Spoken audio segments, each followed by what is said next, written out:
hari ini kita kembali belajar di rumah untuk menghindari penyebaran COVID-19. Kali ini kita belajar dengan menyimak sebuah tayangan tentang bekerja lebih baik. Piers Steel, ahli tingkah laku manusia, bilang 95 dari 100 orang suka menunda pekerjaannya. Padahal kebiasaan ini bisa menyebabkan kita depresi loh. Nah, bagaimana cara mengubah kebiasaan menunda ini? Yuk kita simak bersama. Teman-teman, dari tayangan hari ini kalian akan dapat mengembangkan kompetensi berikut.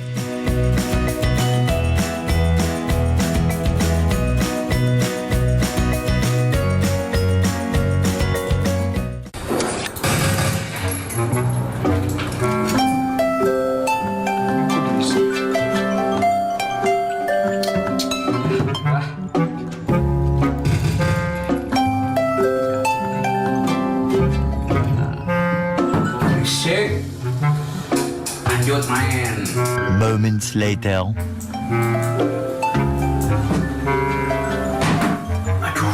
Oh iya, kan ada kerjaan ya.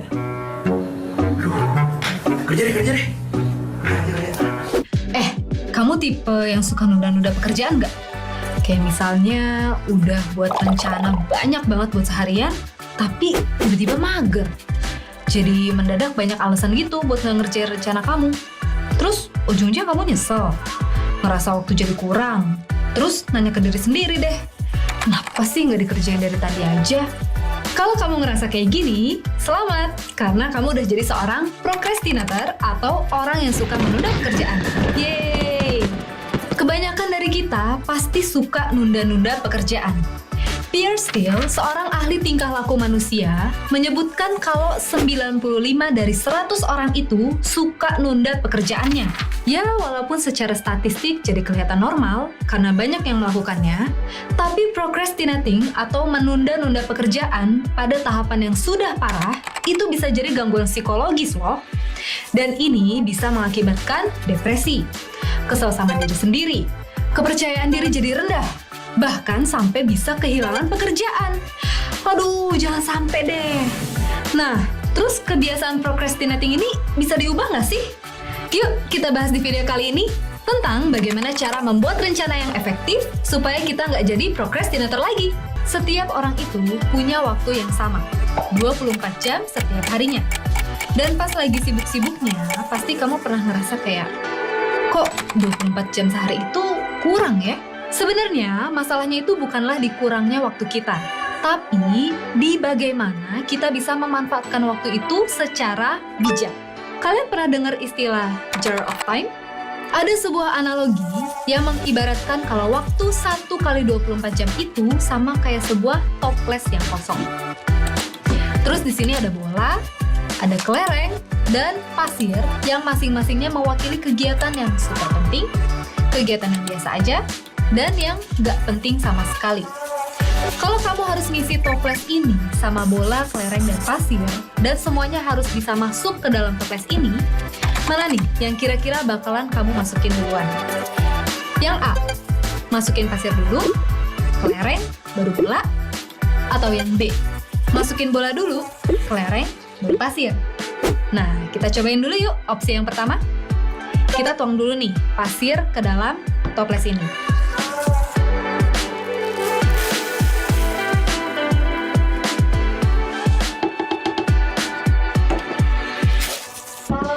Terus kita tuangin kelereng.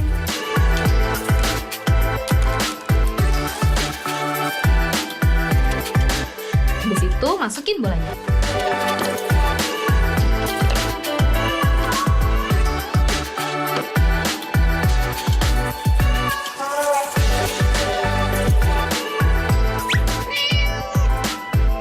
Ternyata nggak muat ya.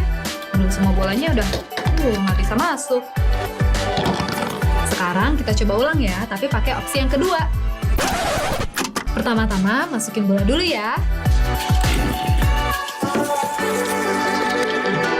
Terus kita masukin kelerengnya.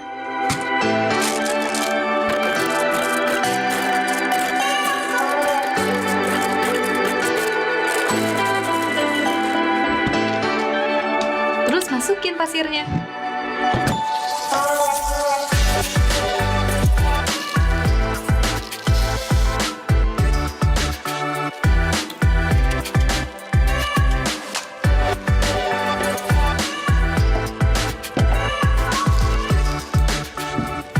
Nah, bisa masuk semuanya kan ke dalam toples? Dua cara tadi ini bisa kita pakai buat ngegambarin kegiatan-kegiatan apa aja yang udah kita lakuin setiap hari. Waktu pasirnya dimasukin pertama, semua bola jadi nggak bisa masuk ke dalam toples. Soalnya toples udah keburu penuh duluan sama pasir. Ini tuh sama kayak waktu kita ngelakuin procrastinating. Kita lebih banyak menuhin waktu 1 kali 24 jam kita atau kayak si toples ini sama kegiatan yang nggak penting sama sekali, kayak pasir, ketimbang sama kegiatan yang super penting, kayak bola-bola ini. Ya, akibatnya jadi ada kegiatan yang super penting yang ketinggalan, yang nggak bisa kita lakuin, kayak si bola ini. Beda ceritanya waktu bolanya dimasukin pertama. Kelerengnya bisa masuk, terus pasirnya juga bisa masuk di sela-sela bola dan kelereng. Semuanya bisa masuk ke dalam toples. Ini tuh sama kayak waktu kita ngeduluin kegiatan-kegiatan yang super penting di keseharian kita. Kita lebih dulu menuhin waktu 1 kali 24 jam kita kayak toples ini sama kegiatan yang super penting, yaitu bola. Baru deh sama kegiatan biasa aja kayak kelereng, dan kegiatan yang gak penting sama sekali kayak pasir. Jadinya, nggak ada lagi deh kegiatan super penting yang ketinggalan. Semua bola bisa masuk ke dalam toples. Dan kita juga masih bisa sempet punya waktu buat ngelakuin kegiatan nggak penting sama sekali di sela-sela kita ngelakuin kegiatan super penting dan kegiatan yang biasa aja. Jadi, penting buat kita untuk duduk sebentar dan berpikir. Kira-kira mana aja ya yang termasuk kegiatan super penting, kegiatan biasa aja, dan kegiatan yang nggak penting sama sekali. Untuk bisa bikin rencana yang efektif, supaya waktu 1 kali 24 jam kita bisa kita gunakan lebih maksimal, kita bisa bikin rencana yang dibagi ke dalam 3 level, yaitu level ide, level rencana mingguan, dan level rencana harian. Di level pertama ada level ide.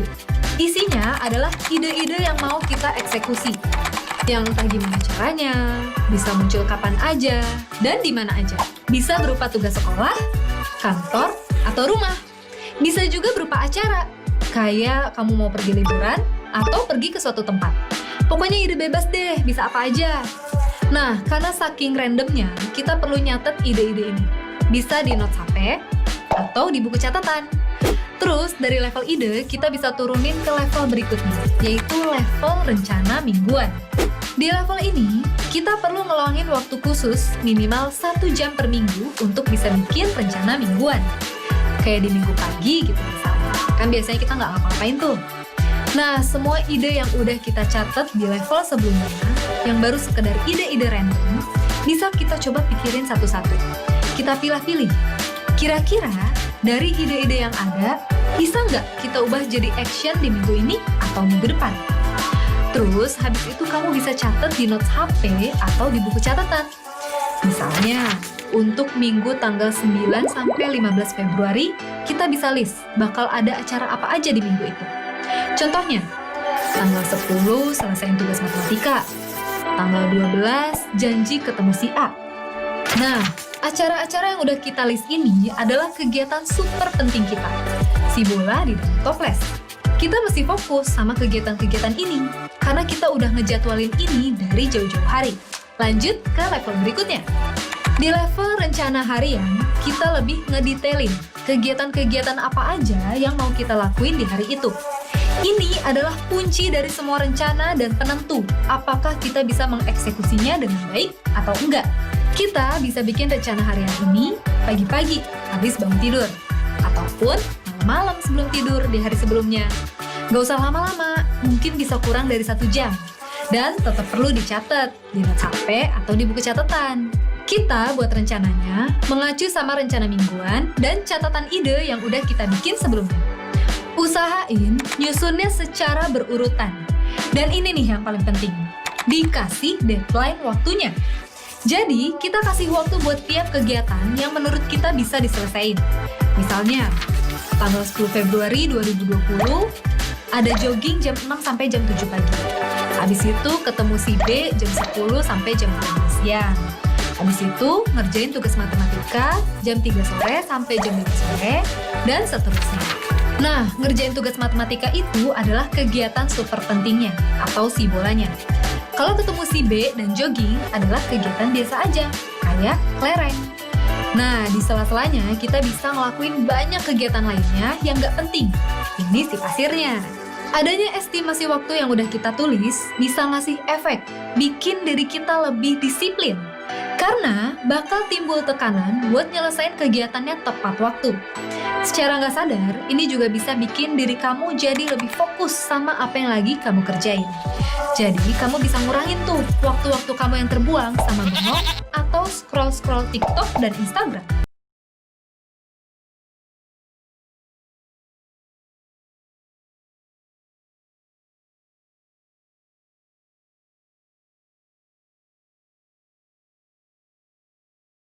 Estimasi waktu ini juga, kamu jadi bisa tahu kira-kira kegiatan apa aja yang harus kamu lakuin setelahnya. Jangan lupa buat menceklis apa-apa aja yang udah kamu kerjain di rencana harian dan rencana mingguan kamu. Kalau kamu benar-benar ngejalanin rencana ini sesuai sama apa yang udah kamu tulis di notes HP atau buku catatan kamu, di akhir minggu kamu pasti bakal kagum sama apa aja yang sebenarnya kamu bisa lakuin dalam waktu 1 kali 24 jam. Bagi sebagian orang, kebiasaan procrastinating ini susah banget buat dihilangin. Tapi bukan berarti nggak bisa ya.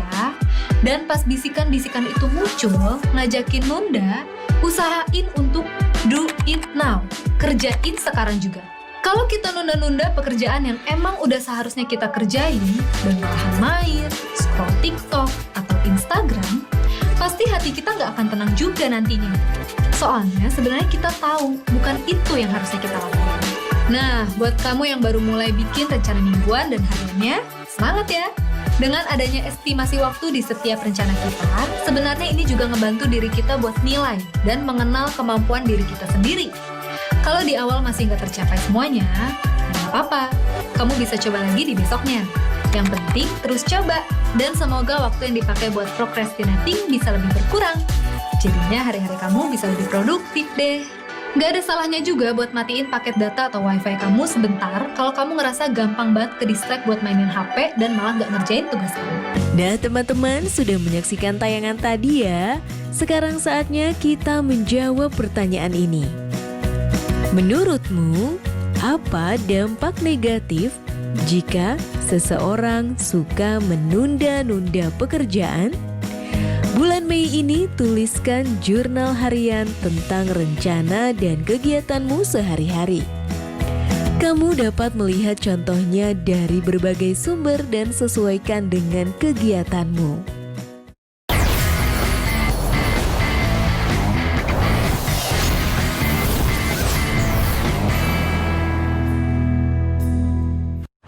Menurut lo, seperti ini?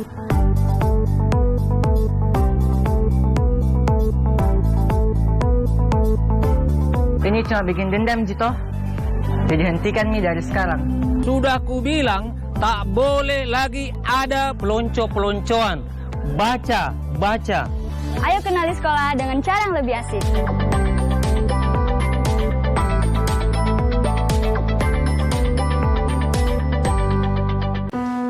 Assalamualaikum, Bu. Waalaikumsalam. Bu, mau ngabarin. Kemungkinan Lebaran Bagus belum bisa pulang. Loh, masa Lebaran ndak pulang? Bagus pulangnya nunggu virus corona selesai dulu ya, Bu. Ya makanya kamu pulang sekarang.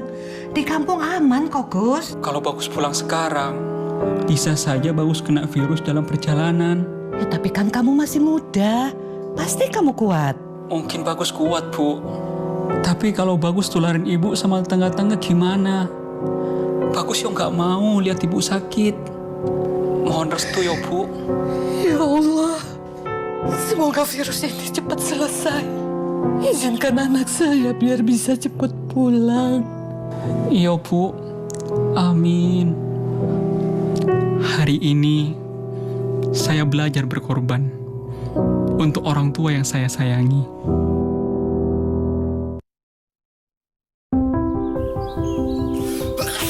Tanpa disadari, virus dapat menyebar di sekitar kita melalui hal yang dilakukan sehari-hari. Virus tersebut dapat menular secara berantai, mulai dari satu orang ke orang yang lain, lalu ke orang lainnya lagi, hingga dapat menular ke banyak orang.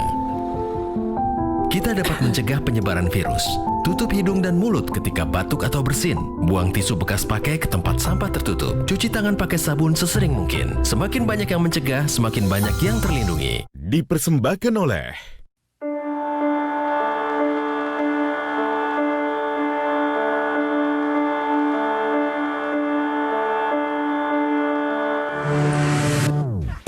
Tak ada yang lebih membanggakan dari menjawab keraguan dengan keberhasilan.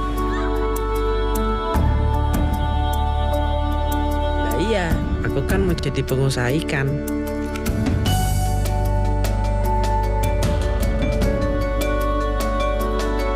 Karena kutemukan jurusan dan pelatihan yang kuperlukan.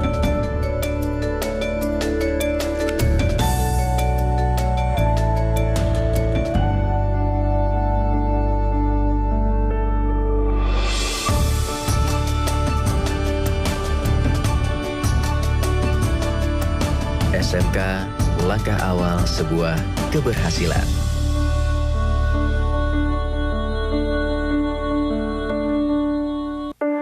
Tak ada yang lebih membanggakan dari menjawab keraguan dengan keberhasilan.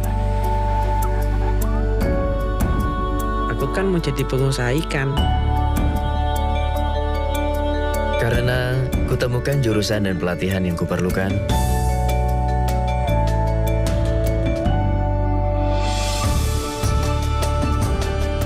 SMK, langkah awal sebuah keberhasilan. Saat saya dan ibu dibilang positif, itu saya sedihnya udah dalam level yang berbeda-beda, sampai udah self-blaming aja terus. Saat itu aku dibandingin ibu dan Mbak Ratri, aku yang paling parah keadaannya justru. Justru tuh gejala-gejala awalnya menurut saya lebih sakit dibandingkan waktu saya diisolasi. Udah demam, vertigo, ngilu-ngilu di tulang, di otot, semuanya tuh udah pada tingkat yang luar biasa banget. Ya ada 1-2 hari yang nggak bisa makan karena muntah terus. Saat orang muda merasa mereka akan aman dari virus ini, aku bikin bahaya karena justru mereka bisa menularkan virus ini ke orang tua karena akibatnya bisa fatal.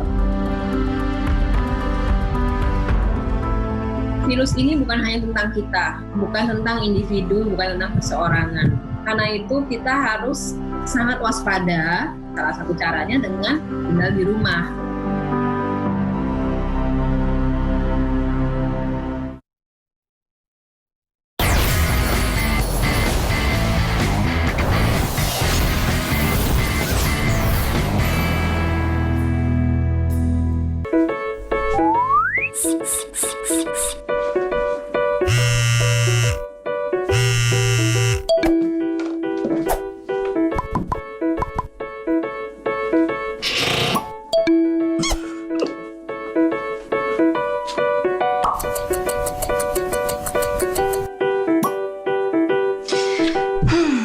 Baru belajar 5 menit, udah tergoda buat lihat HP.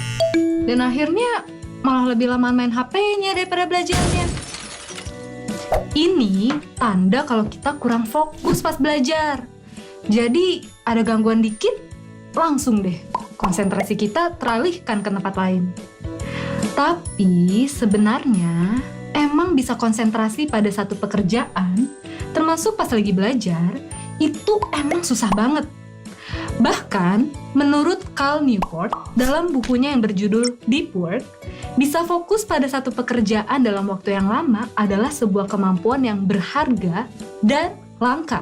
Nah, di episode ini kita akan bahas gimana sih caranya kita bisa meningkatkan fokus saat belajar.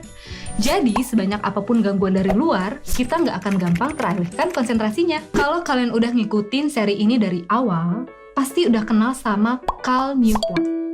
Ya, Cal Newport ini banyak kita bahas di episode cara menjadi ahli dengan menggunakan deliberate practice. Nah, salah satu syarat buat melakukan deliberate practice adalah kita harus punya kemampuan untuk fokus dan konsentrasi. Tujuannya supaya kita bisa lebih cepat paham sama materi yang sedang kita pelajari dan supaya kita nggak gampang bosan saat belajar. Bukan cuma deliberate practice, Newport juga menulis soal deep work. Newport mendefinisikan deep work sebagai aktivitas profesional yang dilakukan dalam keadaan konsentrasi penuh dan bebas gangguan. Sehingga kemampuan kognitif yang digunakan bisa didorong sampai batasnya. Deep work ini adalah kemampuan yang sangat berharga. Soalnya, orang yang bisa konsentrasi penuh pada pekerjaannya bukan cuma bisa bekerja dengan lebih baik, tapi juga bisa membantu kita untuk belajar skill atau materi baru dengan lebih mudah. Selain berharga, Newport juga bilang kalau deep work ini kemampuan yang langka. Alasannya ya karena tadi, banyak banget gangguan di sekitar kita yang bikin konsentrasi kita itu gampang banget buyar. Sebentar-bentar ada notifikasi dari medsos. Terus ada WA dari teman. Ada email juga. Terus ntar ada telepon. Lagi belajar malah nonton video di YouTube. Dan banyak banget hal-hal yang bisa ngeganggu konsentrasi kita. Dan jadinya kita nggak bisa mencapai deep work, tapi baru sebatas shallow work. Nah, shallow work itu kebalikan dari deep work. Kita kerja atau belajar, tapi dengan kondisi yang kurang ideal dan banyak gangguan. Kalau kita mau mencoba untuk belajar dengan lebih fokus, deep work ini bisa dipelajari. Tapi perlu diingat, sama kayak waktu kita ngebahas soal deliberate practice, buat belajar dengan penuh konsentrasi itu butuh latihan yang tekun dan serius. Cara pertama buat mempraktikkan deep work ini, kita bikin jadwal. Di awal-awal, memang nggak mungkin kita melakukan deep work dengan terus-menerus. Karena pasti ada aja gangguan dari luar yang akhirnya bikin deep work kita itu gagal. Nah, misalnya waktu yang tepat untuk menerapkan deep work ini adalah saat istirahat atau setelah makan di sekolah. Kalau deep work ini nggak mungkin dipraktikkan di sekolah, coba praktikin saat belajar di rumah di malam hari. Tentukan juga berapa lama kamu mau melakukan deep work ini. Buat pemula, biasanya deep work bisa dilakukan selama 1 jam. Jadi, selama 1 jam, kita konsentrasi penuh untuk belajar. Gak ada gangguan, gak lihat HP, gak nonton YouTube, fokus aja sama belajar. Setelah 1 jam, baru kita istirahat. Istirahat juga penting saat belajar dengan cara deep work ini. Di saat istirahat, baru kita boleh melakukan hal-hal yang sebelumnya harus kita jauhi. Setelah istirahat 15-20 menit, baru kita mulai lagi belajarnya. Kalau udah mulai terbiasa, baru kita bisa menambah waktu buat deep work. Dari yang sebelumnya sejam, jadi 2 jam. Dan begitu seterusnya. Ketiga, cari tempat yang nyaman buat melakukan deep work. Cara ini pernah dipakai oleh J.K. Rowling waktu nulis buku ke-7 dari seri Harry Potter. Karena kondisi rumahnya yang kurang kondusif dan gak tenang, akhirnya Rowling nyewa sebuah kamar hotel, dan akhirnya pun Rowling bisa nulis dengan lancar. Ya, kalian gak perlu nyewa kamar hotel sih, tapi cari aja tempat yang nyaman, gak berisik, dan cocok untuk kalian belajar. Keempat, lakukan persiapan sebelum belajar. Misalnya, buat cemilan dan minuman, jadi nggak perlu khawatir lapar dan haus jadi penghambat deep work. Terakhir, jangan lupa buat melakukan shutdown ritual. Tidur malam yang cukup dan berkualitas juga penting kalau kita mau mempraktikkan deep work. Begitu selesai belajar, langsung tutup buku, matikan semua barang elektronik, dan langsung istirahat. Supaya besok badan kita jadi seger dan siap untuk melakukan deep work lagi. Dengan melakukan deep work, kita jadi bisa belajar lebih serius, lebih fokus, dan saat belajar skill atau materi baru, kita bisa lebih cepat mengerti. Dan kuncinya, selama belajar, jauhkan diri dari hal-hal yang bisa mengganggu, termasuk gadget. Gimana? Siap untuk fokus belajar dengan deep work? Teman-teman tentu pernah kesulitan berkonsentrasi pada saat belajar. Ada saja hal-hal yang dapat mengganggu konsentrasimu. Misalnya, ada telepon dari teman, baca pesan atau email, buka-buka internet, dan lain sebagainya. Dari tayangan tersebut, agar seseorang bisa berkonsentrasi penuh, perlu melakukan deep work. Nah, sekarang tulislah jawabanmu untuk pertanyaan berikut. Pertanyaannya, langkah-langkah apa yang kamu lakukan untuk mempraktikkan deep work? Ceritakan kepada teman-teman atau gurumu. Sekarang tetap belajar dari rumah ya teman-teman. Jaga jarak, rajin cuci tangan, dan pakai masker agar kita mencegah penyebaran COVID-19.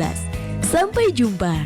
Yuk bantu Kemendikbud menjadikan program belajar dari rumah di TVRI lebih baik dan menyenangkan untuk kamu. Ikuti survei evaluasi program belajar dari rumah di TVRI. Isi survei program belajar dari rumah di tautan berikut s.id/surveibdr atau lewat survei SMS gratis dengan mengetik BDR, kirim ke 93456. Jangan lupa ajak orang tuamu dan gurumu juga ya.